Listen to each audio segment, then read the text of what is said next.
Welcome to Better Sex, where you get the information and inspiration to create and enjoy your best possible sex life. Join your host, sex therapist Jessa Zimmerman, as she brings you expert guests, helpful tips, knowledge, and strategies to improve your intimate relationships.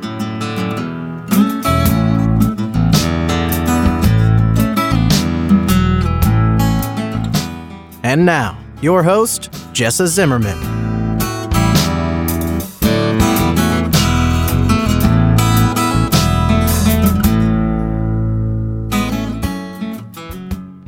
Hi, it's Jessa. Welcome back to the Better Sex Podcast.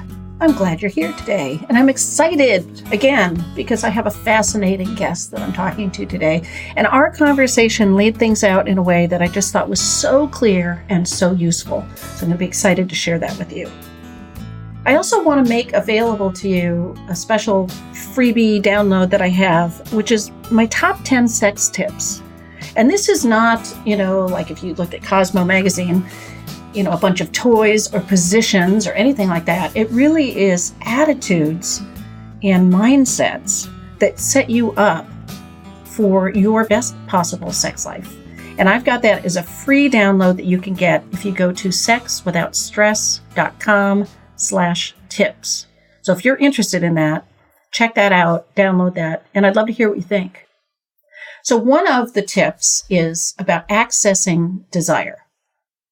And sexual desire issues are ubiquitous in my private practice, right? To some degree or another, it's always a factor for couples that are coming in for sex therapy. It is very common to struggle with accessing your desire for so many reasons. And as my guest today is going to talk about, struggling with willingness to engage sexually or access to your own desire makes sense because this is a whole set of systems that have to work properly in order for sex to go smoothly. So nothing is broken. Nothing is unfixable. You can learn to access desire if you can uncover exactly what's gotten you blocked, or, maybe it's more than one factor. But anyway, that's the conversation today. Sexual desire challenges and opportunities, really, when you can embrace these mindset changes. And my guest today is Martha Kauppi. She is a certified sex therapist and a supervisor. She has a private practice in Wisconsin, but she really specializes in relational sex therapy. How our relationship dynamics affect sex, how sex affects those relationship dynamics, and how to be as happy as you can possibly be given what you've got in your sex life. So I hope you enjoy the show.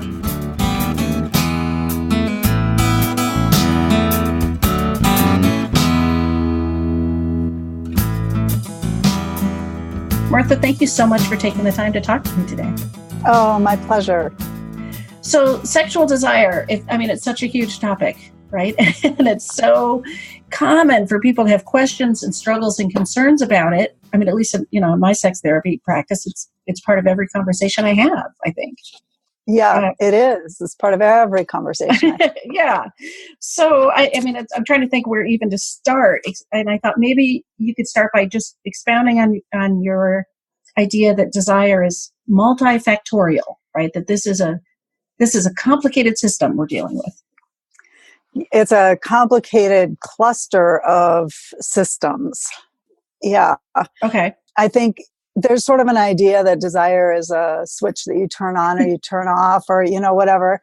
And the thing is, we forget that everything has to be working right for desire to happen. And not just everything like the on-off switch, but everything like many, many systems. So what I mean by that is, if I think about a client who might come to me and say, I used to have lots of libido and now I don't, for instance. I'm thinking, well, it might be that you don't have libido, but my definition of libido is psychic energy for sex. Okay. So most people who say in my office as a therapist, I want to experience more desire, have plenty of psychic energy for sex. They just aren't experiencing a spontaneous experience of desire. Okay, so Does that make clients, sense? yeah, so clients or people that are listening to this are thinking of libido as some sort of a physical experience, generally, right? Like a sense of arousal or something like that. And you're Oh, that's interesting. Maybe I think of it as much more, I think of the desire as being an emotional experience okay. with some physical components. Okay. Yeah. And I suppose people are kind of all over the map in terms of what they mean when they say, I have no desire or no libido. But when you're talking about psychic energy for sex, could you just elaborate on that a little? Yeah. What So if does that somebody's, it means like, I want to have sex, mean? Okay. Okay. I think about sex. I'm interested in sex. I just don't have a feeling like, ooh, I want to have sex right now. All right. So now I'm thinking about all of my clients who've said, I want to want it. And they're looking at that as a bad thing. That Mm-hmm. there's two wants there. And you're saying, no, that's a good thing. That's the psychic, interest in sex that we're looking for. Yes. And so Okay. then the question is, what really is going on there that might be something that we could shift? Okay. And that's where the multifactorial nature of things comes in. Okay. So to me, there are a lot of things that can get in the way of desire. So if somebody wants to have more desire, I'm thinking this is a great sign. Like that Yeah. this is not somebody who's saying my partner wants me to have desire, but I'm not interested. Right. It's fine with me if I never have sex again. I think I'm asexual. That's not who I'm talking about right here. Right Okay. here, I'm talking about somebody who says, no, I want this. I want to want it. I want this to be part of my life. I want this to be part of our relationship. And then I'm thinking, okay, so something other than desire itself has gotten in the way. For Okay. instance, willingness. Somebody has to actually be willing to have sex. And if there's not a sense of, when my partner approaches me for sex, I feel willing, then I'm wondering why. Okay. And often there's like kind of a subtle little coercive vibe that's either coming from the partner or coming from within the person themselves. Like, I owe it to my partner. I'm not a real woman if I don't put out. I'm in a monogamous relationship. I owe it to my relationship. These are internal pressures. Yeah. Or external pressures might be like, hey, it's my birthday. Like, like really not even now, you know, or it's been 2 months. I've been counting. And like, when. Even really, really subtle pressure like that can have a huge impact on desire. Or on So that's willingness, right? That's what you're saying. Like it's almost like exactly, somebody might find themselves being oppositional in exactly resisting that's any sense of coercion, whether that's internal or external. right. And it can be completely subconscious, you Yeah. know, it can just be like, yeah, this game isn't fun. Yeah. So why would I do it? Right. Or a feeling like, well, so even if I just hold hands, probably that's going to signal interest. And if I signal interest, then I'm going to be going all the way. And I definitely don't have the energy for penis and vagina penetrative sex. So I'm not going to be kissing at the kitchen sink either. Right. Right. So that's another example of how that little pressury vibe can get in the way of both willingness, and then eventually the secondary effect is that it kills the desire. Okay. And that's what you're talking about, rolling consent, right? Which is not a phrase I'd heard before, where Yeah. the idea that if you consent to one thing, it rolls downhill and you've consented to everything. Actually, the opposite is the way I use it. Okay. The idea is consent is not something you do just once. It's something you Okay. do a million times. As the interaction unrolls, we continue to obtain consent. Is this fun? Do you like this? Would you prefer something else? What would you like? How are you doing? With a clear, soft landing place for somebody to say, actually, that thing that we were doing 3 steps ago was more fun than this thing we're doing now. So let's go over there and do that again. Okay. So it's helping two people understand that just because you started doesn't mean you finish, that it's not A leads to B leads to C leads to D, but that there's room to start and see what happens and you can stop at any point. Exactly. And Yeah. if the lower desire partner believes that they can stop at any point without any pressure or negative consequences of any kind, no matter how subtle, they are way, way, way, way, way much more likely to say yes in the first place. And that's willingness, and it's also desire. Yeah. We're talking about if you don't have spontaneous desire, then what happened that where the secondary effect is killing the desire. Right. Right. And a lack of willingness, any kind of subtle pressure will do that. Yeah. And I find that, I use somewhat different language around some of this stuff in with my clients, but it's the same ideas. And it can be a reach for either person to embrace this. Like that they both might struggle letting go of this sense of, wait, we can just start and see what happens. The higher desire partner sometimes gets kind of cranky if it doesn't end up ending up in the way they do sex.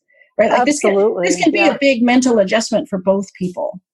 It sure can. But if you have a conversation with the higher desire partner that really acknowledges what a tight spot they're in, and pose the question, do you just miss knowing that your partner is into you? There's usually so much sadness and loss around that. And so most of the people that I work with will say clearly, I would rather know that they're into me than not know that, even if it never goes all the way. Right.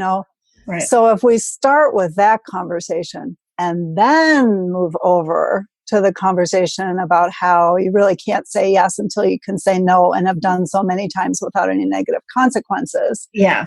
There's a way softer landing place for that. Right. Right.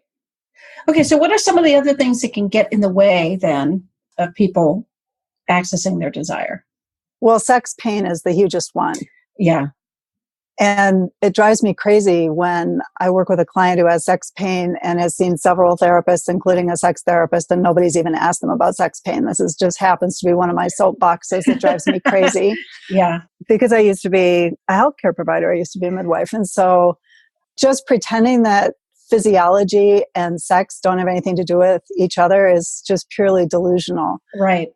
So sex pain is just a money back guarantee going to kill desire. Yeah. But sex pain is not a desire issue. But secondarily, nobody wants to have painful sex. Right.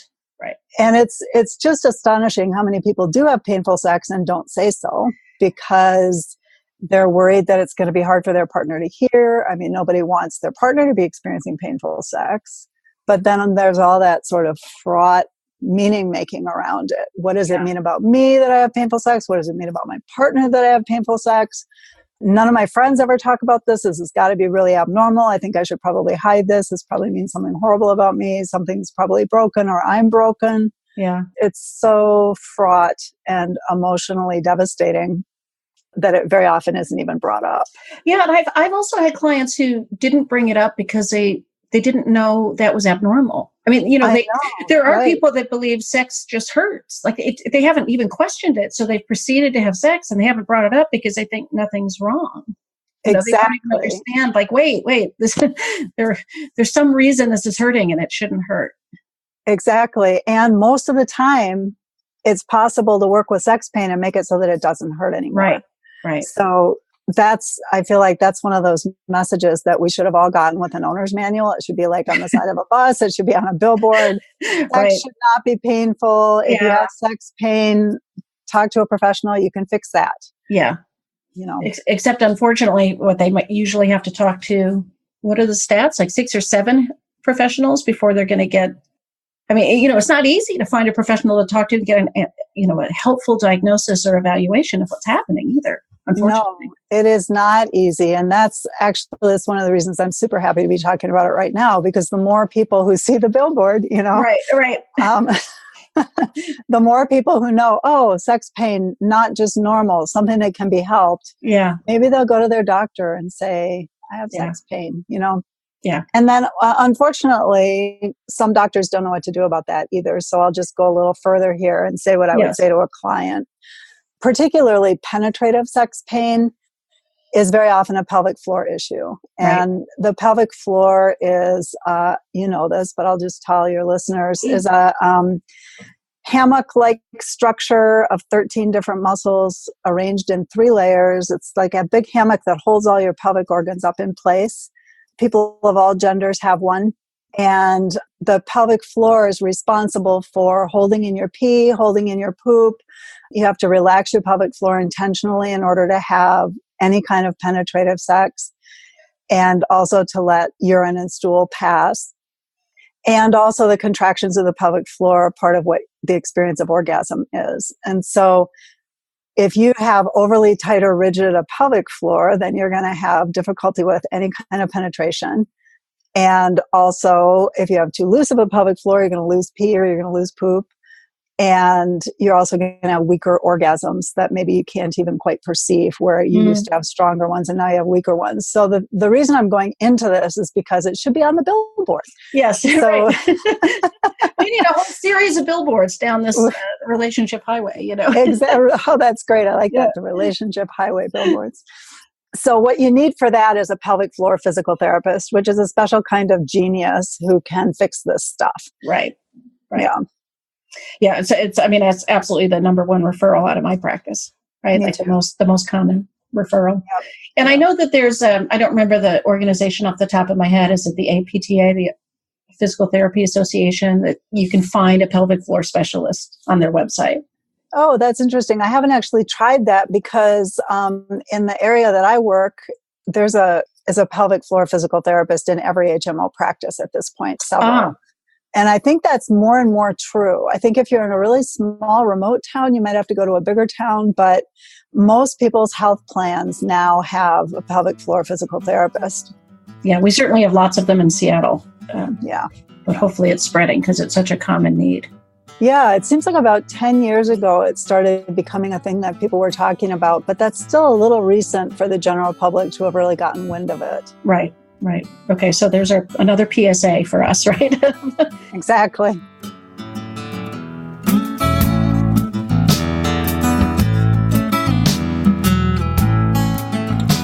It's Jessa here, just taking a quick break. Thanks for listening. Are you interested in being a guest on the show? I'm always looking for people with expertise to share that could enrich other people's sex lives. And I'm also interested in hearing from people who have transformed their own intimate relationship and would want to share their story with my listeners. So if you've got something to contribute to the discussion and want to see about being featured on an upcoming episode, please visit our website, bettersexpodcast.com, and check out the Be a Guest details. You'll find everything you need there.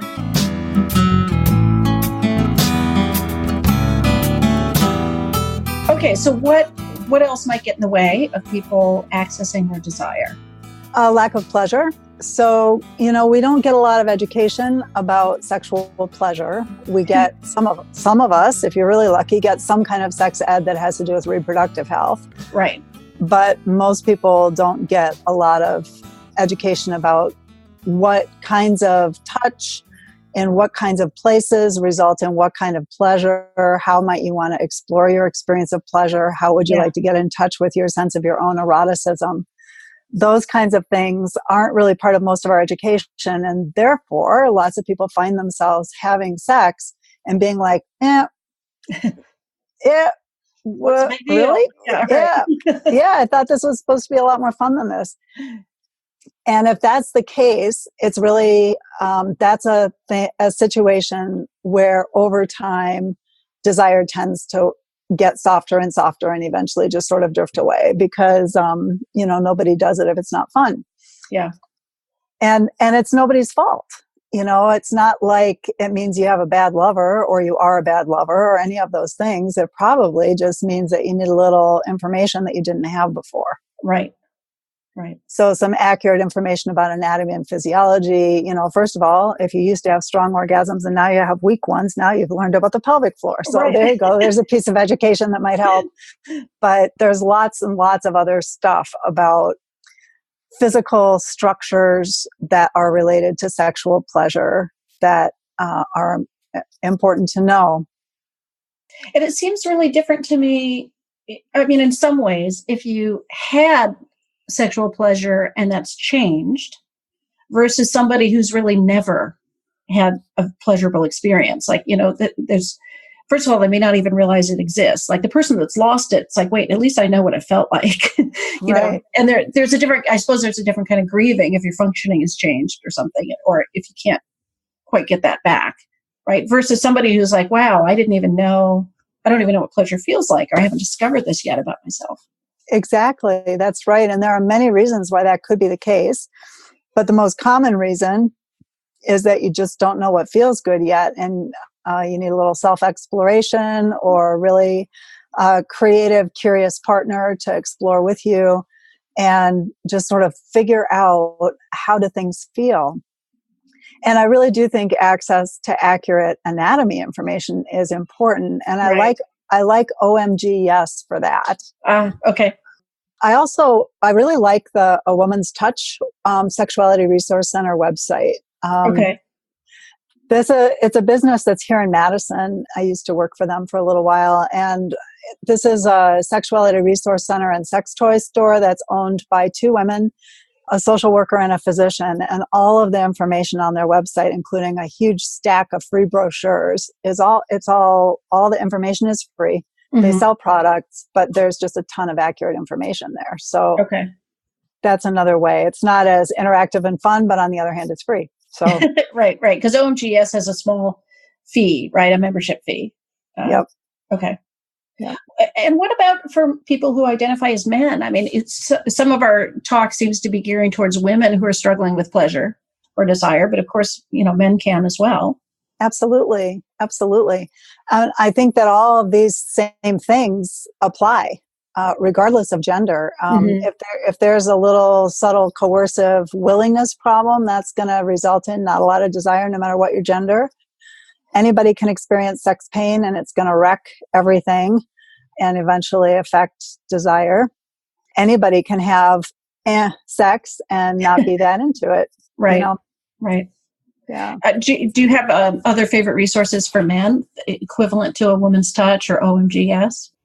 Oh, A Woman's Touch is for men too. Okay. Okay. Yep. It's a sexuality resource center their name happens to have that gendered connotation, but about half of their clientele are men. Oh, okay. Okay. So I made an assumption there. So good. I'm glad I asked because the listeners may not have understood that too. Yeah. They've got brochures about all kinds of stuff, including anatomy and physiology, erectile function, sexual pleasure, orgasm, sex toys, vibrators 101, toys for men, toys for women, self-pleasure for people with clitorises, self-pleasure for people with penises, it's really also pelvic floor stuff, sex pain stuff, vaginal renewal for after post-menopause.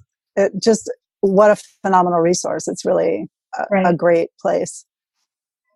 And one of the resources I recommend also is the Guide to Getting It On by Joanides, because even though it's basically written for heterosexual couples, I think there's still some utility either way if you're in a same-sex relationship, but there's so much good information there about pleasure and about anatomy and functioning and sexual behaviors that you might want to try with a partner. I agree. I think that's a great book. Yeah. Okay. And is there anything more you want to say about pleasure and what people might do if they're struggling to experience that? Well, I think that it's worth talking to a professional if it's not something that you can just sort out on your own, because people tend to feel broken when something's not kind of going right, whatever that means sexually. And I hate for people to be feeling broken needlessly and without some support. Yeah. And, a sex therapist can help. When the problem is not enough pleasure, though, it's one of the most emotionally difficult situations for a client to be in. And it's one of the simplest treatments for me to participate in. I can usually clear up a whole lot of stuff in about 2 sessions with an anatomy lesson and a whole great big conversation, reducing shame around self-pleasure, around sexual pleasure, period. Talk about how it's a million different ways to go about generating some pleasure, ways to kind of look inside and take a read on your own experience of things. And usually that's what's needed, know. And if that's the case, everybody wins, because it's just you just need a professional for just like a second. Right. Right. to help you learn some stuff that you should have learned a long time ago if our culture would have done its job properly around And this. I just want to point out that you are suggesting a sex therapist as opposed to a physician. I am, absolutely. Yeah. Yep. Because again, I can imagine if somebody thinks something's broken and they're not experiencing the pleasure they think they should have, they might think that they've just got a physical problem. They might go to a doctor who in general are not going to have, any training in sex or minimal, certainly not pleasure focused and probably doesn't have the time or the bandwidth to deal with the emotional or, shame-based aspects of this. Right. So finding a sex therapist is crucial. Yep, it is. And even if you have to private pay for it, I think if sexual pleasure is the problem, it's not going to be a massive investment. Right. Like you said, a couple sessions probably will make a big difference. Yeah. Yeah. Because again, most of that work or exploration happens at home. I mean, it all happens at home, but I mean, most of the transformation, like you only need to see a therapist a couple of times and then you do all this exploration on your own time and in the privacy of home, and you can make a big difference. Yeah. And if somebody has really limited financial resources, I'm always so happy to help them find other resources, free resources, make a whole plan for how they can continue the work on their own time for free. So, it's not that uncommon that I would see somebody just once and then have them leave with a heap of resources. And then, they can just check back in with me somewhere down the road if they want to or need to. Yeah. Yeah. Is there any other aspect of what gets in people's way?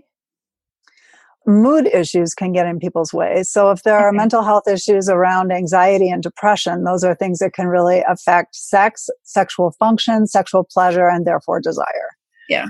Anything that creates, and physiologic issues that, for instance, might reduce the ability to get an erection or the ability to lubricate.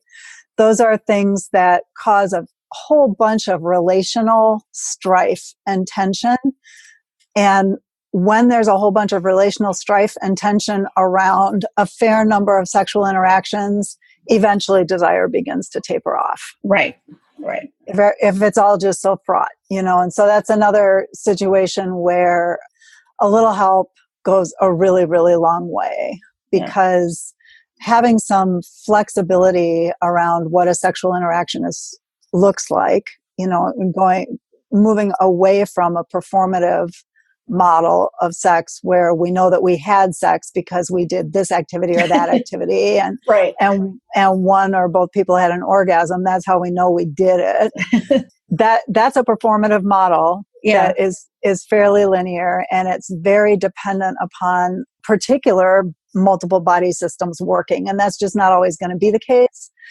Throughout the course of our lives, our bodies are very finely tuned organisms, and things go wrong all the time that affect orgasmic function, affect hardness, affect wetness, affect what have you, right?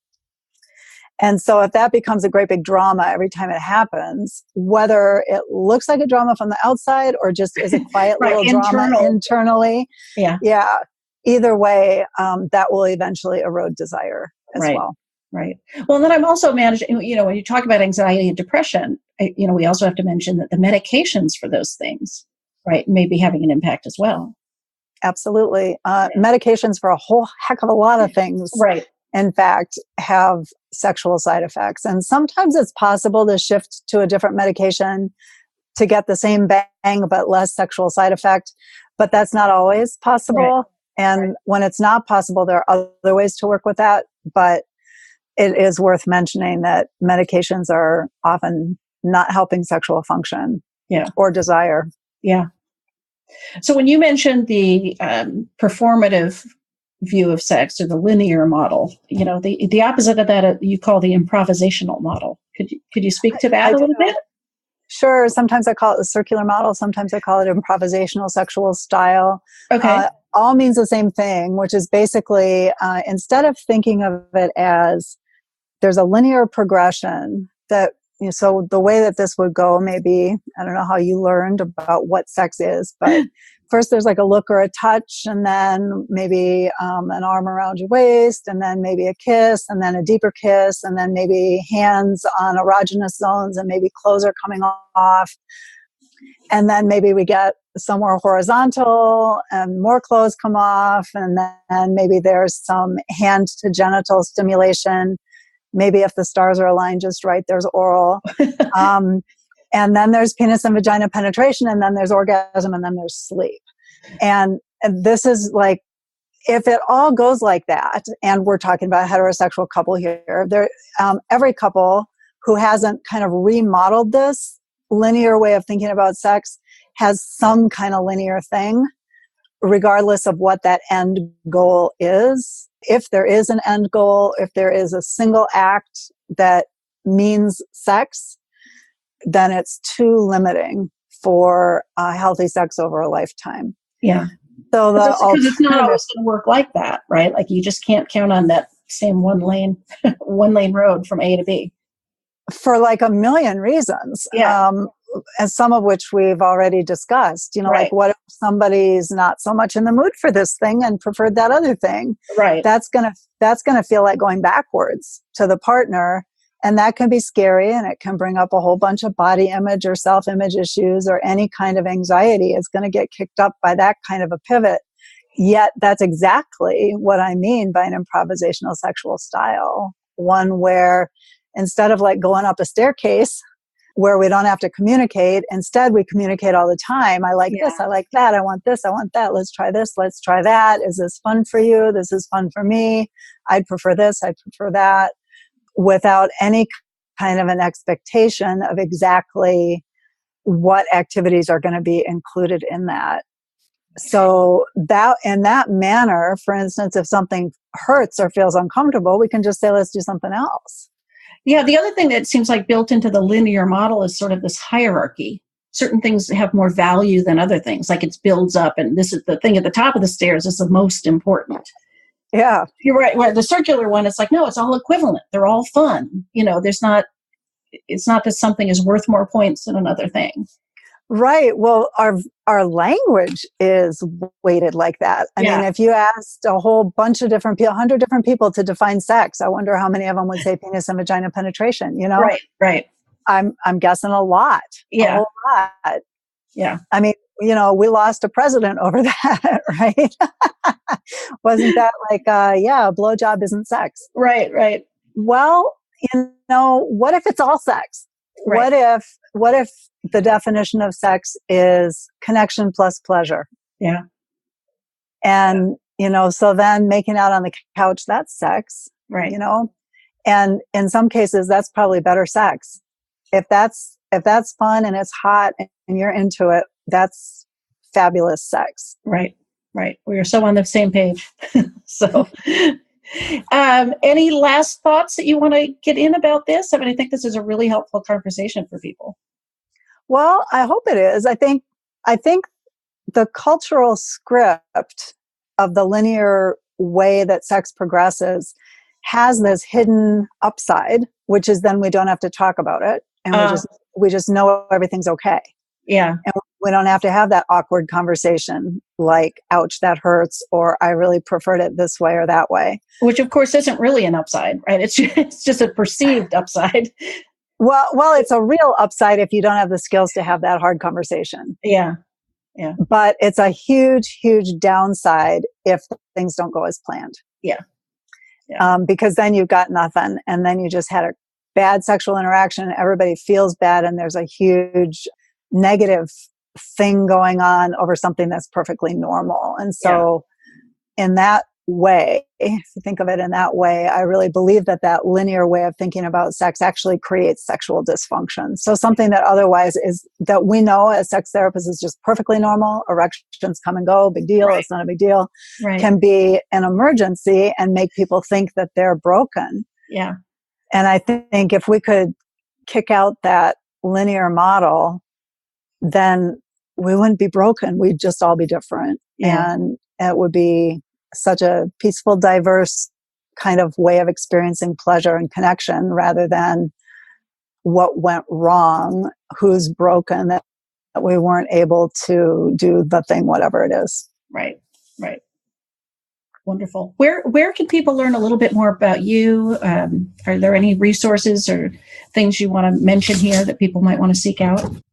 Sure. My website is the Institute for Relational Intimacy, and I teach therapists about how to work with sex issues. I work with marginalized populations and alternative family structures, and I give away free materials to therapists and to the public on my website. So wonderful. I have a nice little ebook about dealing with sexual disappointment and when sex doesn't go as planned. That kind of takes up where this conversation left off and goes a little further. So if anybody wants to read more about that, they can just get that for free on my website. Wonderful. I'll make sure to put the link in the show notes so it's easy for people to get there. So awesome. Great. Thank you so much. Thank you. Thanks very much.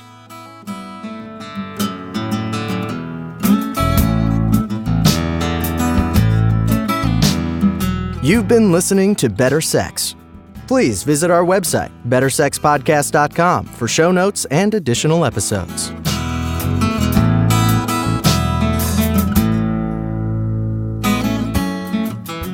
And that's a wrap for today. I really hope you enjoyed the episode.